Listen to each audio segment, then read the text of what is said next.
आइए आज कुछ काम विशेष करते हैं। आइए आज कुछ काम विशेष करते हैं। रोशन गांव, गली, मोहल्ला और देश करते हैं। देकर कुछ समय साहित्य को संस्कारों का, देकर कुछ समय साहित्य को संस्कारों का आज के इस कार्यक्रम का श्री गणेश करते हैं।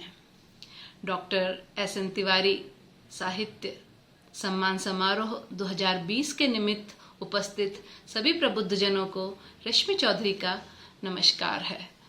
तो दोस्तों, आज के हमारे इस कार्यक्रम में 11 रचनाकारों का हम सम्मान करेंगे।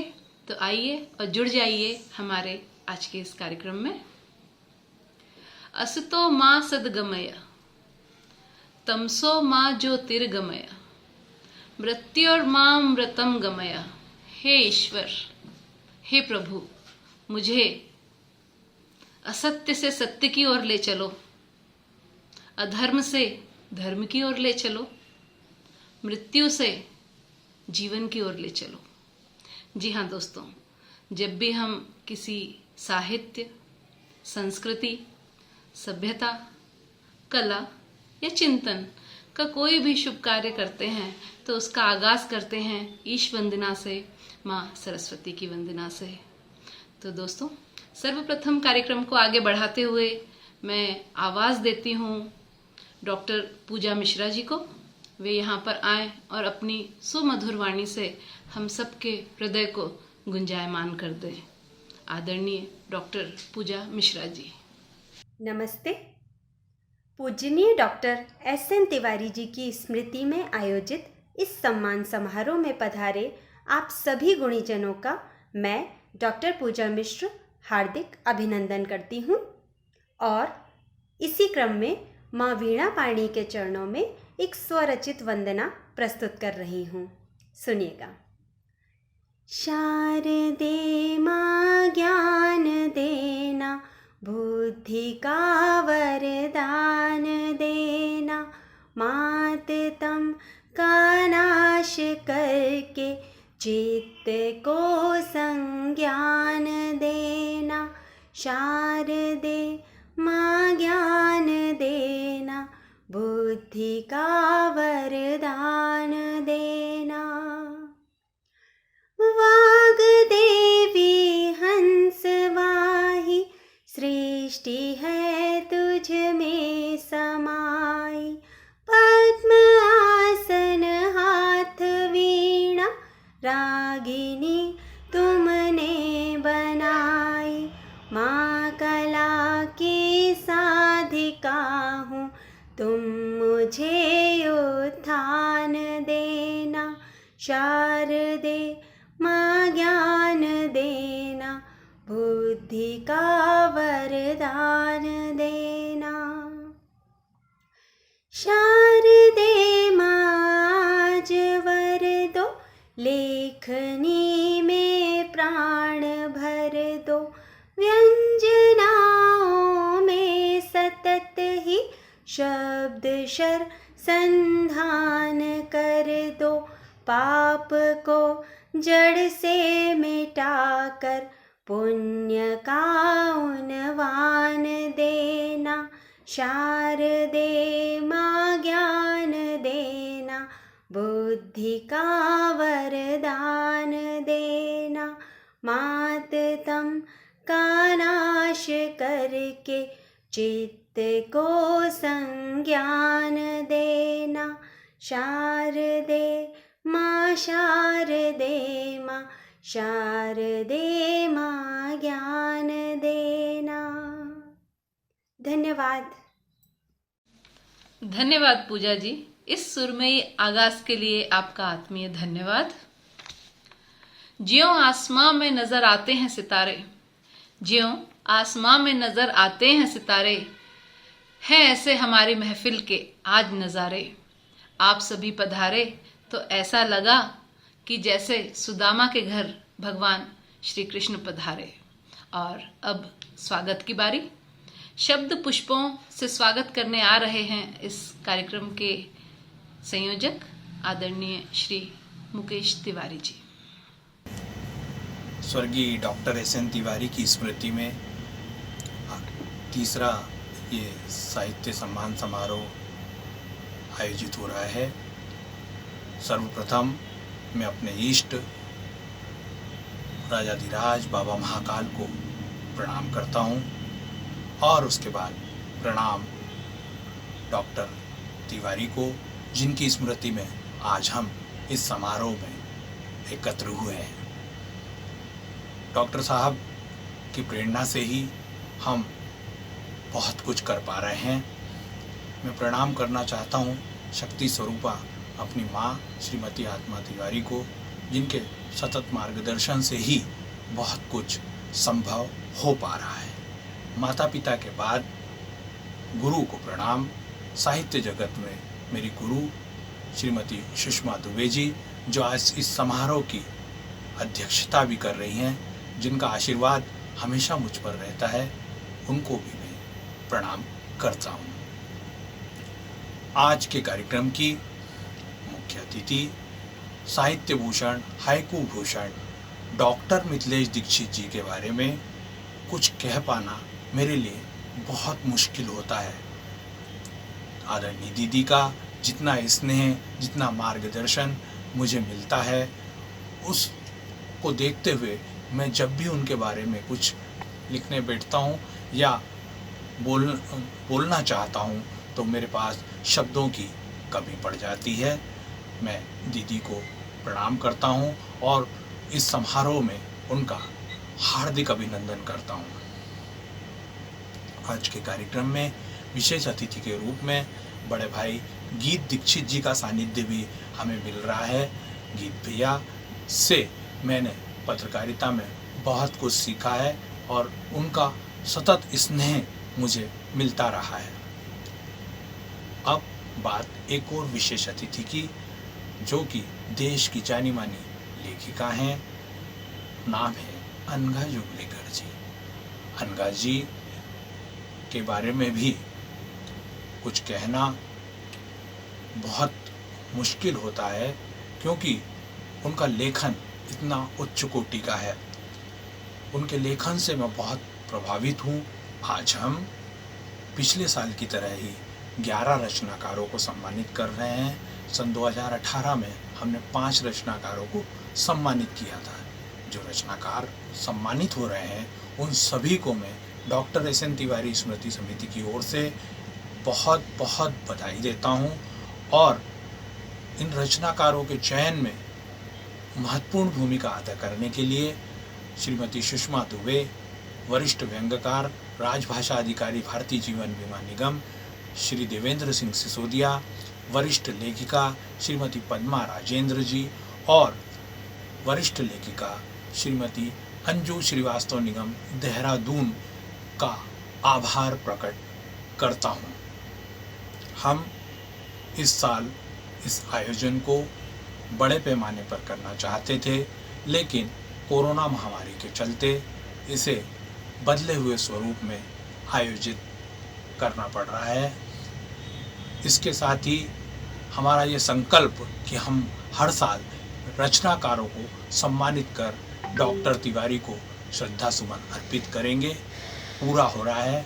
मैं एक बार फिर सभी रचनाकारों को खूब सारी बधाई देता हूँ और समारोह में उपस्थित सभी साहित्य प्रेमियों, साहित्य मनीषियों, तिवारी परिवार के सभी सदस्यों, तिवारी परिवार के शुभचिंतकों का दिल से आभार प्रकट करता हूँ। हमारा ये संकल्प है कि हम डॉक्टर साहब की स्मृति में लगातार ऐसे ही आयोजन करते रहें। धन्यवाद। धन्यवाद मुकेश भैया।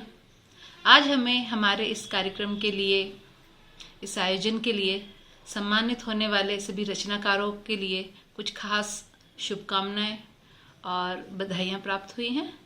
तो आइए और शामिल हो जाइए हमारे साथ कुछ दुआओं में, कुछ बधाइयों में।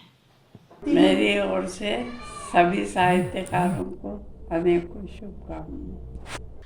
नमस्कार, मैं अंजू श्रीवास्तव निगम देहरादून से। सर्वप्रथम मैं पूजनीय बाबूजी को सादर नमन करती हूँ।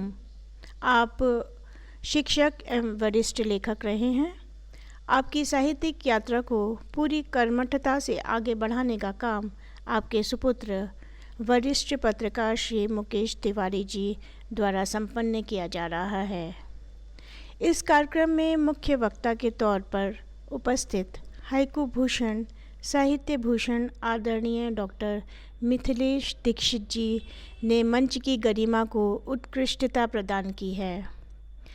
आदरणीय अध्यक्ष वरिष्ठ लेखिका श्रीमती सुषमा दुबे जी एवं विशेष अतिथि के तौर पर उपस्थित वरिष्ठ लेखिका आदरणीय श्रीमती अनघा जोगलेकर एवं वरिष्ठ पत्रकार आदरणीय श्री गीत दीक्षित जी ने इस मंच को श्रेष्ठता प्रदान की है। मुझे यह बताते हुए गर्व का अनुभव हो रहा है कि पिछले साल हुए भव्य कार्यक्रम में सम्मानित 11 रचनाकारों में मुझे भी स्थान मिला, जिसकी मैं हृदय से आभारी हूँ। इस साल भी साहित्य के क्षेत्र में सराहनीय कार्य कर रहे 11 प्रतिभाशाली विभूतियों को डॉक्टर SN तिवारी स्मृति सम्मान से सम्मानित किया जा रहा है। सभी 11 रचनाकारों ने साहित्य के क्षेत्र में उल्लेखनीय कार्य किया है। मैं सभी रचनाकारों को शुभकामनाएं देती हूँ। आभारी हूँ श्री मुकेश तिवारी जी का, जिन्होंने इस उत्कृष्ट कार्यक्रम में 2 शब्द बोलने का मुझे अवसर प्रदान किया। कार्यक्रम की सफलता के लिए मैं शुभकामनाएं एवं बधाई देना चाहती हूँ। धन्यवाद। गिर गिर कर यारों मुझको खूब संभलना आता है, गिर गिर कर यारों मुझको खूब संभलना आता है, जलकर बुझना और बुझकर जलना मुझे आता है। किस्मत लिख लेता हूँ खुद ही अपने हाथों से, किस्मत लिख लेता हूँ खुद ही अपने हाथों से, मुझको सारी महफिल का अंदाज बदलना आता है। तो दोस्तों, डॉक्टर तिवारी जी की स्मृति सम्मान समारोह का ये 3रा वर्ष है। सम्मानित होने वाले रचनाकारों के चयन में अहम भूमिका निभाने वाले भारतीय जीवन बीमा निगम के राजभाषा अधिकारी वरिष्ठ व्यंग्यकार आदरणीय श्री देवेंद्र सिंह सिसोदिया जी को मैं आमंत्रित करती हूँ कि वे यहाँ आएं और हमें चयन प्रक्रिया के बारे में थोड़ी बहुत जानकारी दें। डॉक्टर SN तिवारी स्मृति साहित्य सम्मान समारोह 2020 के सभी अतिथियों को मेरा सादर प्रणाम। पूज्य डॉक्टर तिवारी जी को सादर नमन। मैं खुद सौभाग्यशाली मानता हूँ कि सम्मान के लिए रचनाकारों के चयन हेतु बनी समिति का मैं एक हिस्सा बना। आदरणीय सुषमा दुबे जी के मार्गदर्शन में जब हम चयन करने के लिए बैठे तो प्रतिभावान रचनाकारों की एक लंबी सूची तैयार हो गई। इतनी लंबी कि इनमें से 11 नाम तय करना के लिए हमें दोबारा बैठना पड़ा।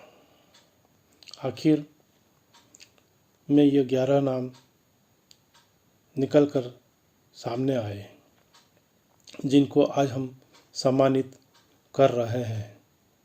मैं चयन समिति की ओर से सभी सम्मानित रचनाकारों को बधाई देता हूँ। धन्यवाद सिसोदिया जी, बहुत ही महत्वपूर्ण जानकारी आपने दी। राग बजता है, रंग बजता है, राग बजता है, रंग बजता है, प्रेम का अंग अंग बजता है। और जब आप मुस्कुराते हैं मेरे प्यारे दोस्तों, जब आप मुस्कुराते हैं मेरे प्यारे दोस्तों, तो ऐसा लगता है जैसे कहीं जल तरंग बजता है। तो साथियों, अब आपका इंतज़ार खत्म होता है, क्योंकि अब समय आ चुका है कि हमें जिन 11 रचनाकारों का सम्मान करना है उनका मैं नाम आपको बताऊं। तो सुनिएगा 11 रचनाकारों के नाम जिनका हम सम्मान करने जा रहे हैं। श्रीमती माया बदेका जी उज्जैन से, श्री संतोष मोहंती जी इंदौर से, श्रीमती वीना सिंह जी लखनऊ से, श्रीमती मंजुला भूतड़ा जी इंदौर से, श्री दीपेंद्र शर्मा जी धार से, श्रीमती इंदु पाराशर इंदौर से, श्रीमती अंजलि गुप्ता अंबाला से, श्री राम मूरत राही जी इंदौर से, श्री कारूलाल जमड़ा जी जावरा से, श्रीमती निधि जैन इंदौर से और श्री आशीष दलाल जी बड़ोदरा से। तो साथियों, इन 11 साहित्यकारों का आज हम सम्मान करने जा रहे हैं। आइए।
सभी सम्मानित रचनाकारों को खूब सारी बधाइयाँ। सुबह लिखती हूँ मैं शाम लिखती हूँ, सुबह लिखती हूँ मैं शाम लिखती हूँ, मंजिल लिखती हूँ मैं मुकाम लिखती हूँ। अरे वो कलम भी दीवानी हो जाती है दोस्तों जब मैं आदरणीय श्री मुकेश भैया जी का नाम लिखती हूँ। दोस्तों, बहुत ही खुशी की बात है कि आयोजन समिति के संयोजक श्री मुकेश तिवारी जी की तीसरी पुस्तक आने वाली है। 2 लघु कथाओं का संग्रह, प्रथम पुष्प और आम के पत्ते तो आपके हाथों में है ही। अब तीसरी पुस्तक जो आने वाली है उसका नाम है उलझी सी लड़की। तो आज इस कार्यक्रम में हम इसके आवरण पृष्ठ का भी अनावरण करने जा रहे हैं। तो आइए।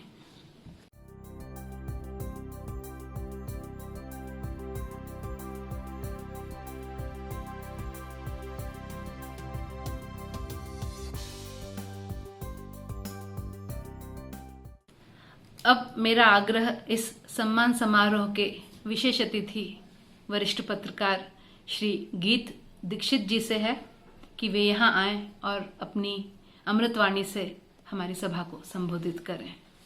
नमस्कार मित्रों, इस साहित्य के मंच पे मैं बहुत छोटा सा अदना सा व्यक्ति हूँ। मैं आपको सबको प्रणाम करता हूँ। मैं पत्रकारिता जगत से जुड़ा हुआ हूँ, ये मेरा सौभाग्य है। और ख़ासकर मैं आज जिस मंच पर जुड़ा हूँ वो अपने आप में बड़ा मंच है। स्वर्गीय तिवारी जी का ये मंच साहित्य की रचनाओं से भरा पड़ा है और आप जैसे मनीषियों के बीच में बैठना या मनीषियों के बीच में रहना मेरे लिए सौभाग्य का विषय है। लेकिन मैं एक बात की तारीफ़ करूँगा मुकेश तिवारी जी की, जो मेरे छोटे भाई हैं या मेरे मित्र हैं या जो कहें मेरे परिवार के सहभागी हैं। उनने मुझे इस मंच पे साझा किया है, ये मेरे लिए अपने आप में बड़ी बात है। हाँ, बात मैं बड़ी करूँगा लेकिन अपने क्षेत्र में। पत्रकारिता अपने आप में बड़ी बात है, साहित्य अपने आप में बड़ी बात है। साहित्य में बहुत सारी चीज़ें आती हैं। साहित्य जो होती है वो अपनी व्यंग्यता, अपनी कविता या अपनी रचना के माध्यम से व्यक्त की जा सकती है। हम लोग खबरों के माध्यम से व्यक्त करते हैं, लेकिन खबर जो होती है वो कई बार कुटिलता से होती है, चतुरता से होती है, या जिसको कहना चाहिए आक्रामक होती है। लेकिन हमारी शैली लोगों को भाती है, आपकी शैली भी भाती है, आपके अंदाज भी लोगों को भाते। आप ज़्यादा वाहवाही लूटते हैं, हम लोग निराशा के भाव में ज़्यादा रहते हैं, लेकिन हम वाहवाही कम लोगों की लूट पाते हैं। इसलिए आप लोग सम्मानीय हैं। बात रही इस मंच की, मैं बात करूंगा कि तिवारी जी ने जो कार्य किया है या मुकेश ने जो ये प्रयास किया है, ये अपने आप में बड़ी बात है कि ये प्रयास निरंतरता के साथ जारी है। और इस कोरोना संक्रमण काल में ये अपने आप में बड़ी बात है कि मुकेश ने ये प्रयास किया है कि वर्चुअल माध्यम से सबको साझा किया है। पत्रकारिता की अगर बात करूँगा मैं मित्रों, तो सबसे बड़ी बात ये है कि पत्रकारिता वो पत्रकारिता नहीं है जो 3 दशक पहले हुआ करती थी। पत्रकारिता का स्वरूप बदल गया है, आधार बदल गया है, उसकी अवधारणा बदल गई है, अब उसके मूल्य बदल गए हैं। और मूल्य जब किसी विषय के बदलते हैं तो आप भी जानते होंगे कि उसमें बहुत सारी विपदाएं आती हैं, बहुत सारी विषमताएं आती हैं, बहुत सारी कठिनाइयां आती हैं। तो उनसे हम जैसे लोग जूझते हैं। और नौजवानों को मैं आपके मन से बताना चाहता हूँ, इन विपदाओं से बचने के लिए आभा मंडल में ना जाएं, कर्मनिष्ठ बने, कर्तव्यनिष्ठ बने और सबसे बड़ी बात है मूल्यनिष्ठ बने। क्योंकि अगर आप मूल्यनिष्ठ नहीं होंगे तो आपको इस समाज में कोई नहीं पूछेगा। जैसे आप रचनाकार बैठे हैं बड़े बड़े मंच को, रचनाकार जानते हैं, आपके सामने जानते हैं कि कई लोग कॉपीराइट करते हैं। कट पेस्ट से जीवन नहीं चलता है। कट पेस्ट से अगर जीवन चलने लगा तो मुझे नहीं लगता कि मूल्यनिष्ठ जीवन चल पाएगा। इसलिए मैं आग्रह करता हूँ इस मंच से कि जो भी काम करना है मूल्यनिष्ठ, कर्तव्यनिष्ठ, और कम से कम इतना ध्यान रखिएगा कि जीवन में जो भी करो अपने खुद के कैरियर के लिए करना, यही मूल्य है और यही कर्तव्य है। मैं एक बार फिर पुनः मुकेश तिवारी जी का धन्यवाद देना चाहता हूँ कि उन्होंने इस मंच पर मुझे साझा किया और इतने बड़े मनीषियों के बीच में मुझे बोलने का अवसर दिया। मैं मुकेश जी का बहुत साधुवाद व्यक्त करता हूँ और मैं विनम्र निवेदन के साथ आग्रह करता हूँ कि आप पुनश्च ऐसा मुझे आग्रह के साथ बुलाते रहें। धन्यवाद। जाने कैसी उंगलियां हैं, जाने कैसे अंदाज हैं, जाने कैसी उंगलियां हैं, जाने कैसे अंदाज हैं। आपने पत्तों को छुआ था, जड़ हिलाकर छोड़ दिया। बहुत ही शानदार उद्बोधन आपका आदरणीय गीत जी। और अब मैं जानी मानी लेखिका आदरणीय अनगा जोगलेकर जी को आमंत्रित करती हूँ निम्न पंक्तियों से। दहलीज पर रख दी किसी शख्स ने आंखें, दहलीज पर रख दी किसी शख्स ने आंखें, रोशन कोई दिया इतना तो नहीं हो सकता। दहलीज पर रख दी किसी शख्स ने आंखें, रोशन कोई दिया इतना तो नहीं हो सकता।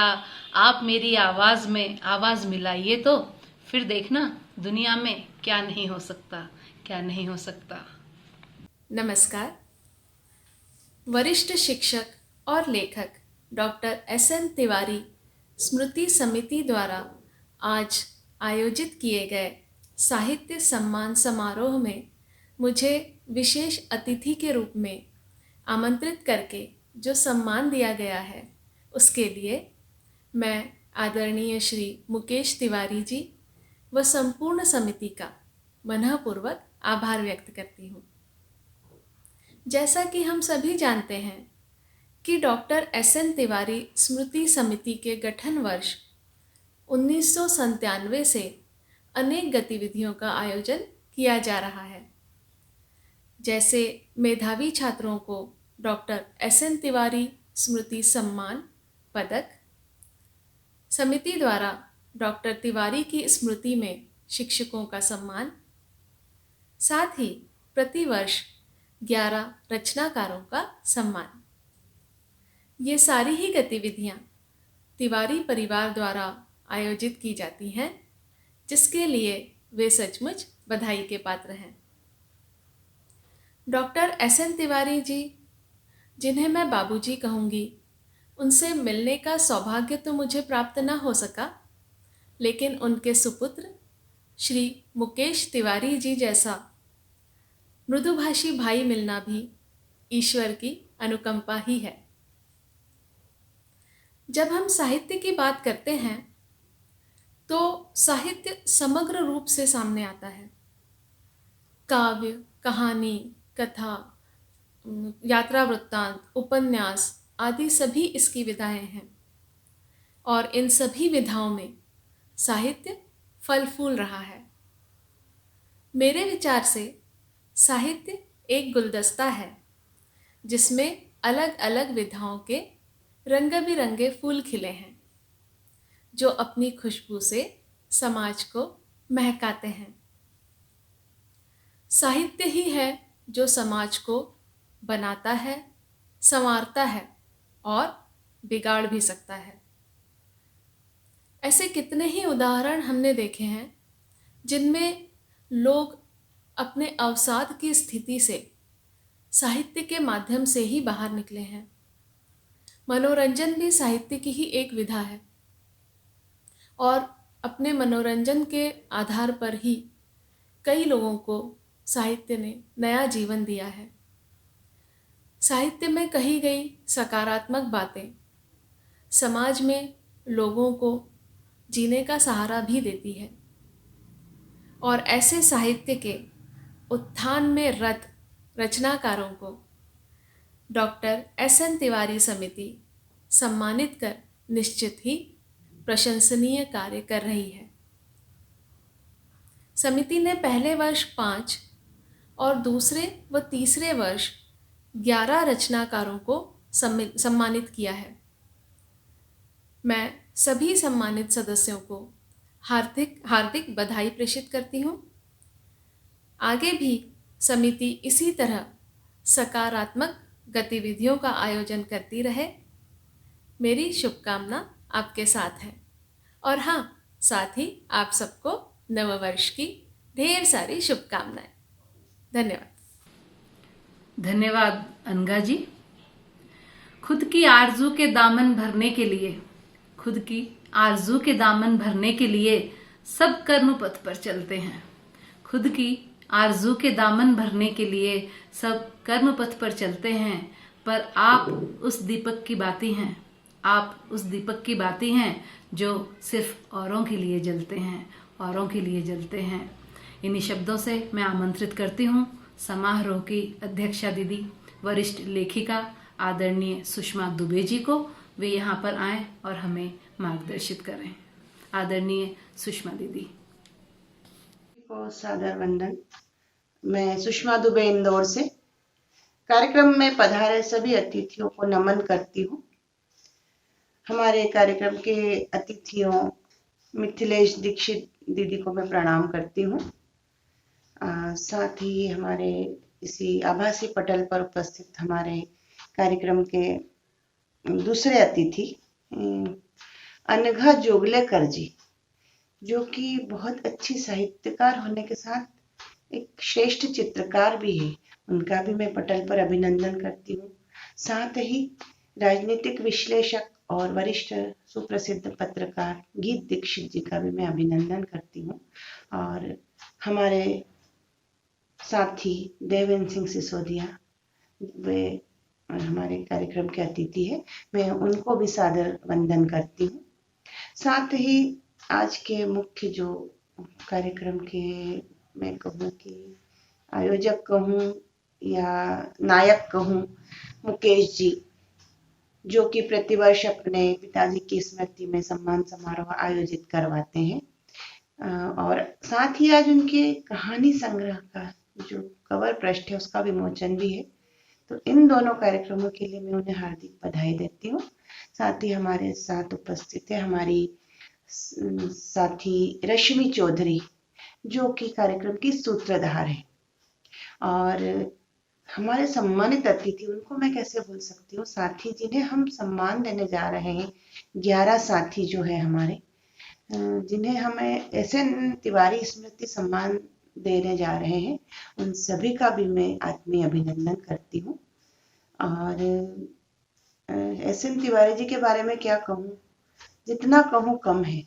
वे एक ऐसी शख्सियत थे कि शिक्षा जगत में भी समान रूप से उनका आदर था और साहित्य जगत में भी। शिक्षक कहीं ना कहीं एक साहित्यकार तो होता ही है, चाहे वो लिखित में अपनी रचनाएं दे या ना दे, लेकिन शिक्षक एक समाज की रीढ़ होता है जैसे कि साहित्यकार होता है। और तिवारी जी बहुत ही अच्छे व्यक्तित्व के धनी थे। वे बहुत ही सौम्य, सुमधुर भाषी और सुसंस्कारों से परिपूर्ण थे। और उनका परिवार, उसके बारे में तो मैं जितना कहूँ मुझे लगता है कम ही कहूँगी। उसका जो सशक्त उदाहरण है हमारे मुकेश जी, जो हमारे सामने है। माता पिता का इतना आदर सम्मान करते हैं कि देखने वाला चकित रह जाता है। और वैसे ही संस्कार नई पीढ़ी में भी आए हैं।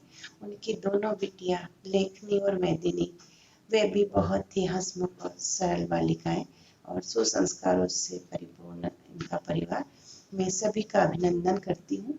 और अभी जो कोरोना की वजह से जो साहित्य जगत को एक क्षति हुई है, उसकी भरपाई जाने कितने दिनों में होगी, लेकिन फिर भी हम लोग कोशिश कर रहे हैं कि ऑनलाइन और वर्चुअल मीडिया पर कार्यक्रमों की जीवंतता को बनाए रखें और जो भी साहित्य के महत्वपूर्ण चीजें हैं वो कहीं छूट न जाए। क्योंकि जब कोई समय ऐसा आता है जब हम निराशा की ओर जाने लगते हैं, तो साहित्य ही एकमात्र ऐसी चीज है जो कि व्यक्ति को निराशा की गर्त से उबारता है। तो आज भी साहित्य का महत्व वही बना हुआ है और कई पुस्तकों का ऑनलाइन विमोचन हुआ है, कई कार्यक्रम ऑनलाइन हुए और मैं आशा करती हूँ कि जल्द ही कोरोना खत्म हो और 2021 में फिर वही महफिलें बने सजे और कवि सम्मेलन, काव्य गोष्ठी, पुस्तकों का विमोचन और साहित्यिक कार्यक्रम आयोजित होते रहे। और मैं पुनः पुनः बधाइयाँ देती हूँ मुकेश जी को और सभी हमारे सम्मानित साथियों को। धन्यवाद। धन्यवाद सुषमा दीदी। जुबान से बात निकलकर कलाम हो जाए, जुबान से बात निकलकर कलाम हो जाए, आपकी हर खुशी आसमान छू जाए, आपकी हर खुशी आसमान छू जाए। और किए हैं आपने कुछ काम ऐसे ही, किए हैं आपने कुछ काम ऐसे ही कि अब आपके कुछ शब्द हमारे भी नाम हो जाए, हमारे भी नाम हो जाए। इन्हीं शब्दों से मैं आमंत्रण दे रही हूँ साहित्य भूषण और हाइको भूषण आदरणीय मिथिलेश दीक्षित दीदी जी को। वे यहाँ आएं और अपने आशीर्वचनों की फुहारों से हम सबको भिगो दें। आदरणीय मिथिलेश दीदी। सम्माननीय अध्यक्ष जी, पटल पर उपस्थित सभी पदाधिकारी, सहभागी और श्रोता बंधु, डॉक्टर एस.एन. तिवारी स्मृति समिति इंदौर के तत्वावधान में संपन्न होने वाला ये तीसरा सम्मान समारोह है, जिसके संयोजक श्री मुकेश तिवारी जी हैं। आपके पूज्य पिताजी एक वरिष्ठ शिक्षक और हिंदी अंग्रेजी के विद्वान थे, बहुत अच्छे साहित्यकार थे। उन्हीं की पावन स्मृति में उनके सुपुत्र श्री मुकेश तिवारी जी ने इस संस्था का संस्थापन और गठन किया था। देश के अनेक रचनाकारों को इससे उन्होंने जोड़ा और मेरे लिए यह गौरव का विषय है कि मुझे इस आयोजन में सम्मिलित होने का सुअवसर प्राप्त हुआ है। सम्माननीय पिता के सुयोग पुत्र के द्वारा किए जा रहे इस सम्मान समारोह के पावन अवसर पर आप सभी पदाधिकारियों, सहभागियों और श्रोताओं का अभिनंदन करती हूँ और अपनी मंगल कामनाएं प्रेषित करती हूँ। सम्मानित होने वाले सभी विद्वानों को बधाई देती हूँ। जहाँ अच्छे संस्कार होते हैं वहीं अच्छा साहित्य और स्वस्थ साहित्यिक परंपराएं जन्म लेते हैं। शिक्षा और साहित्य में परंपरा और नवीनता दोनों का बहुत महत्व होता है। इसीलिए सभी प्रकार के विकास और सभी प्रकार की उन्नति का साहित्य प्रस्तुता भी होता है और प्रेरक भी होता है। परंपराएं अतीत से चलती हैं और नए नए प्रयोग वर्तमान से लेकर भविष्य तक चला करते हैं। अतीत के प्रति आस्था और सम्मान, वर्तमान के प्रति एक निष्ठता, लगन और विश्वास, भविष्य के प्रति आशाएं और संभावनाएं होनी चाहिए। तभी सभी प्रकार के मानवीय विकास संभव हो सकते हैं और हमारे नैतिक मूल्य संरक्षित रह सकते हैं। विकास की गति आगे बढ़ती है तो अच्छे साहित्य का सृजन भी होता है और संवर्धन भी होता है। श्री मुकेश तिवारी जी ने अपने पूज्य पिता की स्मृति में जिस अनुष्ठान का शुभारंभ किया है, यह इस विकास परंपरा की ही एक कड़ी है। एक शिक्षक पिता के शैक्षणिक जीवन और उनकी रचनाधर्मिता को दृष्टांत रूप में प्रस्तुत करने का ये कार्य बहुत ही सार्थक है, बहुत ही अनुकरणीय है और बहुत ही अधिक सराहनीय है। यह कार्य अच्छे संस्कारों का प्रेरक है और अच्छे साहित्य का भी उत्प्रेरक है। इस संस्था के माध्यम से साहित्य जगत के रचनाधर्मियों को सम्मानित करना भी बहुत प्रासंगिक है। इससे अन्य को भी प्रोत्साहन मिलता है और अन्य रचनाकार भी प्रेरणा प्राप्त करते हैं, प्रोत्साहित होते हैं और आगे आगे बढ़कर अपनी रचनाधर्मिता से पूरे साहित्य जगत को आगे बढ़ाते हैं। जहाँ तक हिंदी भाषा और हिंदी साहित्य की बात है, हमारे देश का साहित्य बहुत ही समृद्ध रहा है। ये साहित्य विश्व का श्रेष्ठ साहित्य है। हमारा प्राचीन वैदिक वाङ्मय बहुत ही समृद्ध है और संसार का सबसे श्रेष्ठ वाङ्मय है। इसकी भाषा का स्थान, हमारी जो भाषा है हिंदी भाषा, उसका स्थान विश्व की सभी भाषाओं में प्रथम स्थान पर है, पहला है। ये बड़े सौभाग्य की बात है और हमारे लिए, हमारे देश के लिए, हम सब साहित्यकारों के लिए और हम सब हिंदी भाषियों के लिए ये बड़े गौरव की बात है कि आज इस वर्ष के जो आंकड़े हैं उनके अनुसार मैं बता रही हूँ कि आज हिंदी पूरे विश्व की प्रथम स्थान की प्रथम बड़ी भाषा है। इसके बोलने वालों की संख्या संसार में सबसे ज़्यादा है, सबसे अधिक है। और अगर वैज्ञानिकता की दृष्टि से देखते हैं, अगर इसके गुणवत्ता की दृष्टि से देखते हैं तो संसार की कोई भी भाषा हिंदी के समकक्ष नहीं ठहरती है। इसका कारण ये है कि जितने भी भाषाएं आई हैं, जितने भी भाषाओं की लिपियां बनी हैं, वे मनुष्य के द्वारा बनी हैं। मनुष्य ने उन्हें निर्मित किया है, लेकिन हिंदी की जो लिपि है वो बनाई नहीं गई है, किसी मनुष्य के द्वारा नहीं बनाई गई है, अपौरुषेय है। हमारे ऋषियों ने, मुनियों ने अपनी तपश्चर्या के द्वारा मंत्रों को सिद्ध किया और इस मंत्रों के जो आह्वान किया, जिस भाव का, जिस एक साधन का, माध्यम का, वो लिपि के रूप में हमारे सम्मुख प्रकट हुई है। ये आश्चर्य की बात है। आज की नई पीढ़ी इस बात पर विश्वास भी नहीं करेगी, लेकिन ये बहुत बड़ी सच्चाई है। इतनी जल्दी 100 वर्षों में इतनी प्रगति कैसे हो सकती है किसी भाषा की, किसी लिपि की, किसी साहित्य की। साहित्य के लिए तो खैर ये बात नहीं कह सकते हैं, क्योंकि हमारा वैदिक काल से लेकर आज तक का जो साहित्य है बहुत ही समृद्ध है। हमारी परंपरा बहुत ही समृद्ध रही है। बस बीच का जो विकास है वो थोड़ा मध्यम रहा है और हमने पीछे की ओर देखना कुछ समय के लिए बंद कर दिया था। यही वजह है कि हमारा साहित्य है वो आज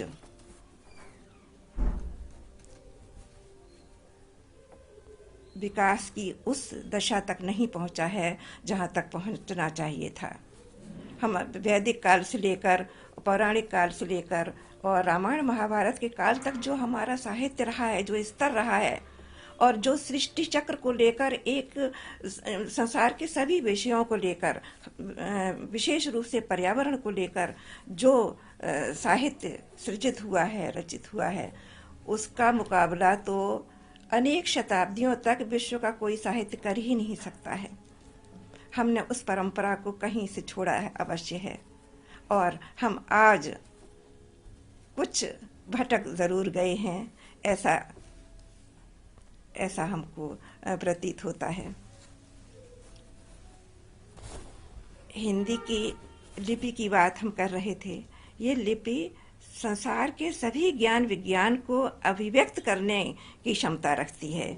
इसकी वर्णमाला इतनी वैज्ञानिक है कि आ से ज्ञा तक इन अज्ञान से लेकर ज्ञान तक हमको पहुंचाने में पूरी तरह समर्थ है।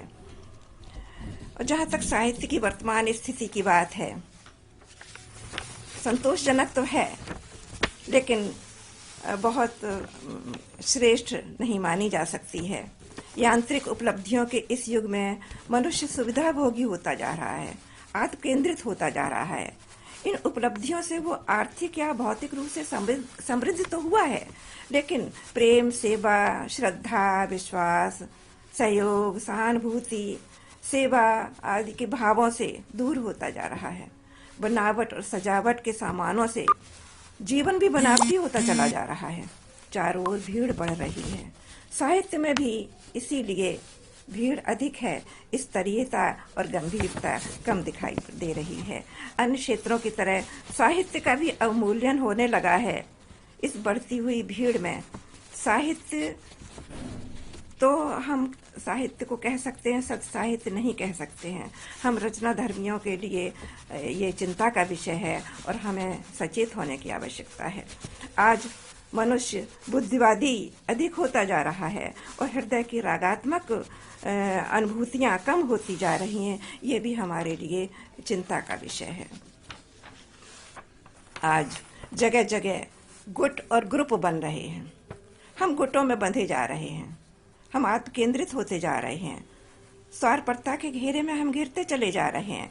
राजनीति, संप्रदाय, जाति, वर्ग, स्थान, भाषा, इन सब के बंटवारों में बंधकर आज का रचनाकार साहित्य के प्रति न्याय कैसे कर सकता है? ऐसी प्रतिबद्धता बहुत हानिकारक है। ये इंसान से इंसान को अलग करने का काम कर रही है। साहित्य तो जोड़ता है, तोड़ता नहीं है, खोलता है, बांधता नहीं है। साहित्य तो मुक्त करता है, उन्मुक्त नहीं करता है। अभय प्रदान करता है, भय नहीं।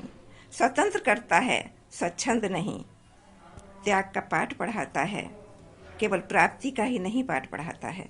सकारात्मक दृष्टि देता है, नकारात्मकता तो यहाँ है ही नहीं।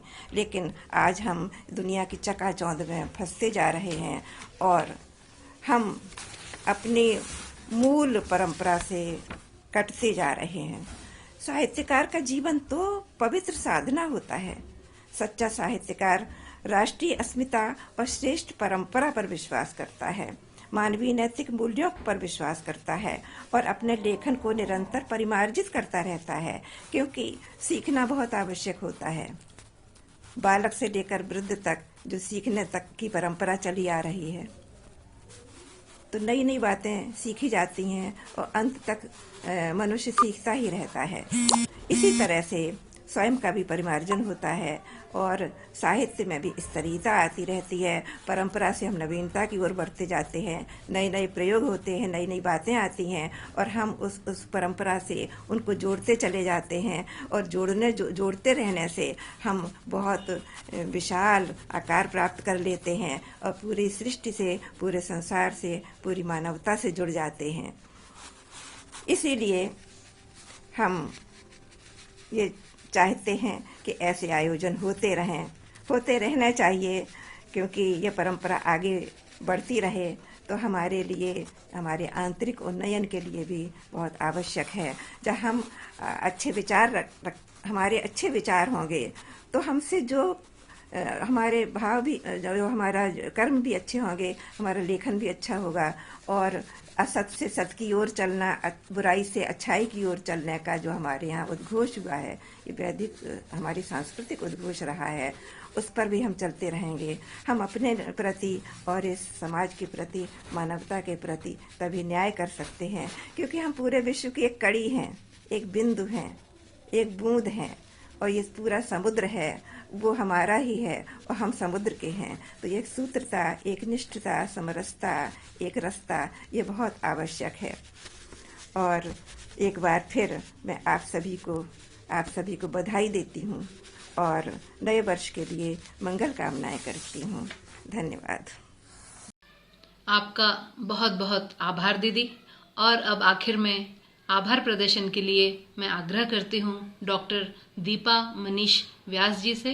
डॉक्टर दीपा मनीष व्यास जी यहाँ आएं और हमारे कार्यक्रम का आभार प्रदर्शन करें। डॉक्टर दीपा मनीष व्यास आप सभी का हार्दिक अभिनंदन करती हूँ और साथ ही मुझे आभार प्रदर्शन के लिए जिम्मेदारी दी गई है जो कि बहुत कठिन होती है। Doctor SN. तिवारी स्मृति साहित्य सम्मान समारोह में पधारे आप सभी स्वजन का मैं आभार व्यक्त करना चाहती हूँ। पर सच कहिए तो बहुत संकोच हो रहा है क्योंकि मैं हमेशा ये बोलती हूँ अपनों का क्या आभार मानूं मैं, वो तो हमारे अपने रहते हैं, परिवार के सदस्य होते हैं। उन्हें जब बुलाते हैं तब वे आते हैं और जब भी वे आते हैं तो हमारे यहाँ पर खुशियाँ ही खुशियाँ हो जाती हैं। तो ऐसे ही आज जो सम्मानित हुए हैं डॉक्टर एस.एन. तिवारी स्मृति साहित्य सम्मान से, मैं उन्हीं सभी सम्मानित जन का हार्दिक अभिनंदन करती हूँ और उन्हें बहुत सारी बधाई देती हूँ हमारे विचार प्रवाह साहित्य मंच की ओर से। और साथ ही मैं जो आज की हमारी मुख्य वक्ता हैं, बहुत हमारी वरिष्ठ हैं, हमारे साथ उपस्थित हैं हमारी वरिष्ठ और बहुत आदरणीय डॉक्टर मिथिलेश जी दीक्षित दीदी, जो कि हाइकू भूषण से सम्मानित हो चुकी हैं। बहुत अच्छी लेखिका हैं लेकिन उतना ही सरल व्यक्तित्व है। जब मैंने दीदी लगाया तभी आप समझ सकते हैं कि बड़ी बहन किस रूप में होती है। बस उसी रूप में उनका स्नेह और मार्गदर्शन और पूरा लाड़ प्यार जो रहता है और उनका पूरा समय हमको मिलता रहता है। तो मैं सबसे पहले उनका आभार व्यक्त करूंगी क्योंकि वे हमारी बड़ी हैं। फिर हमारे बीच में हमारे साथ उपस्थित है हमारे विशेष अतिथि, भोपाल से हैं, वरिष्ठ पत्रकार हैं, राजनीतिक विश्लेषक की भूमिका निभाते हैं और बहुत अच्छा लिखते हैं, आदरणीय श्री गीत दीक्षित जी, जो हमारे साथ में यहाँ पर रहे, पूरा समय उन्होंने अपना दिया। साथ ही उनका भी हमको मार्गदर्शन मिलता रहता है। मैं गीत भैया का भी बहुत आभार मानती हूँ कि वे यहाँ पर उन्होंने हमारे इस कार्यक्रम में आकर इसकी शोभा बढ़ाई। फिर विशेष अतिथि के रूप में ही हमारे मध्य है गुड़गांव से अनघा जोगलेकर। मैं अनघा के बारे में तो मैं बस यही बोलूँगी कि अनघा यानी मेरी बहुत अच्छी सखी सहेली और मेरी छोटी बहन, और हम बहुत सारी बातें करते हैं। और अनघा के अगर व्यक्तित्व के पहलुओं के बारे में अगर मैं आपको बताऊंगी तो पूरे आश्चर्य से भरे हुए होते हैं। तो मैं सिर्फ इतना बोलूँगी कि अनघा बहुत सारा धन्यवाद, बहुत आभार कि तुमने अपने इतने व्यस्त पलों में से हमारे लिए कुछ समय निकाला। और तुम जैसा लिख रही हो निरंतर लिखती रहो और बहुत सारी ऊंचाइयों को प्राप्त करो, बहुत बड़ी बड़ी उपलब्धियां मिले तुम्हें। और मैं तुम्हारा आभार व्यक्त करूंगी कि तुम आई और अपना समय दिया। कार्यक्रम की अध्यक्षता कर रही विचार प्रवाह साहित्य मंच की अध्यक्ष आदरणीय सुषमा जी दुबे दीदी। रुकी मैं सुषमा बोलने के बाद में क्योंकि वो सुषमा दीदी ही निकलता है, तो सुषमा दीदी का बहुत आभार। उनके ही मार्गदर्शन में ये जो विचार प्रवाह साहित्य मंच है निरंतर ऊंचाइयों को छू रहा है, नित नए प्रतिमान हम गढ़ रहे हैं और उनकी मेहनत का परिणाम है कि हम सभी सदस्य एक पूरी माला के रूप में गुंथे हुए हैं। और बहुत अच्छा, बहुत प्यारा सा हमारा एक ये छोटा सा परिवार है जिसे दीदी ने अपने स्नेह से और आदरणीय मुकेश भैया के पूरे संयोजन से ये हमारा साहित्य मंच चल रहा है। तो मैं आदरणीय सुषमा दीदी को बहुत उनका आभार मानती हूँ, धन्यवाद देती हूँ।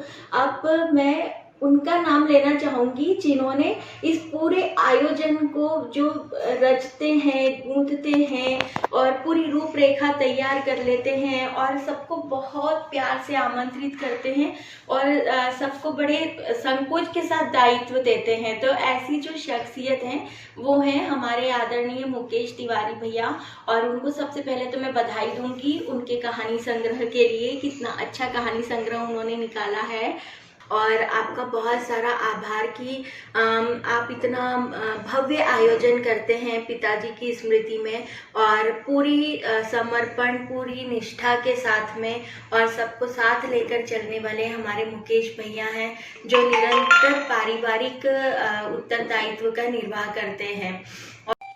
हमारे सह संयोजक आदरणीय अविनाश अग्निहोत्री भैया और आदरणीय गोविंद जी तिवारी का भी मैं आभार व्यक्त करूंगी। दोनों ही बहुत निष्ठा और कर्मठता से अपना कार्य करते हैं और इस पूरे कार्यक्रम का जो उन्होंने संयोजन किया है उसके लिए उन्हें बहुत सारी बधाई, बहुत सारी शुभकामनाएं, बहुत सारा आभार। साथ ही हमारे विचार प्रवाह साहित्य मंच के महासचिव आदरणीय देवेंद्र सिंह जी सिसोदिया भैया का भी मैं आभार व्यक्त करूंगी। उन्होंने उनके मार्गदर्शन से और सुषमा दीदी के मार्गदर्शन से और मुकेश भैया, ये एक बोलते ना कि त्रिवेणी बन चुकी है, तो बस इन तीनों के साथ में हम लोग लगातार चल रहे हैं, तो उनका आभार। साथ ही आप सभी जिन्होंने अपना अमूल्य समय दिया, हमारे इस कार्यक्रम को सुना और आप शुरू से लेकर, प्रारंभ से लेकर अभी अंत तक हमारे साथ में आप उपस्थित हैं, तो आप सभी सुधी जनों का, साहित्य प्रेमियों का मैं आभार व्यक्त करती हूँ। हमारे जिन्होंने हमारे जितने भी टेक्निकल कार्य संभाले हैं, तकनीकी रूप से अपनी सेवाएं हमें प्रदान की है, उनका भी मैं आभार व्यक्त करती हूँ।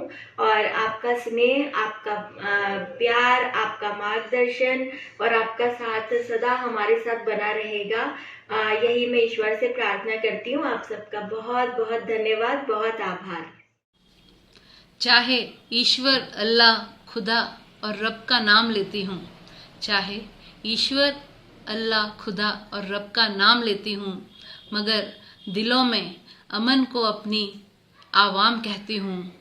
आप सबकी दुआओं से संवारूंगी अब मैं ज़िंदगी, आप सबकी दुआओं से संवारूंगी अब मैं ज़िंदगी। इसी वादे के साथ अपनी इस वाणी को विराम देती हूँ। आप सभी को मेरा नमस्कार।